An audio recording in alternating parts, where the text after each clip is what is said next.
ever heard or seen somebody take the cork and sniff it when they're being presented at the restaurant?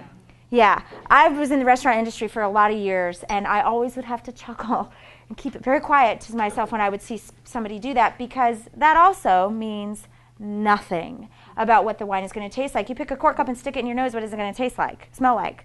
Cork. It has no bearing on whether or not the wine is good. Really, the reason why the server would present the cork to you back in the day at the restaurant was not so that you could even smell it. It wasn't even so that you could inspect it to see if the cork was in good shape.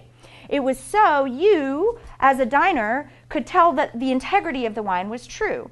A less than, an unscrupulous, I would say, restaurateur could perhaps pour a different wine into a bottle of Rothschild and recork it for you. So by presenting you the cork, you could match the cork to the bottle, and you could know that indeed you were getting the wine that you ordered. Nowadays, when the cork is being presented to you, sure, it's a good idea to pick up the cork, maybe roll it around your fingers, because if it crumbles, that might be an indication that the wine has been stored improperly and dried out, and maybe your wine's not so good. You might not also want to see the wine having traveled all the way through the cork to the other side, because that could be a sign that the wine has maybe perhaps leaked and maybe is oxidized by that point. So you don't want it to fall apart and look crumbly, and you don't want it to look icky. But if it's a nice, firm, kind of whatever, good-looking cork, then you should be fine.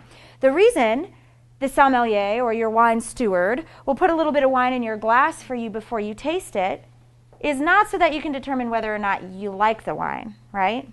That's a common misconception too. It's really just so that you can make sure that there's not a flaw in the wine. The most common, of course, of the wine flaws being that the wine would be corked.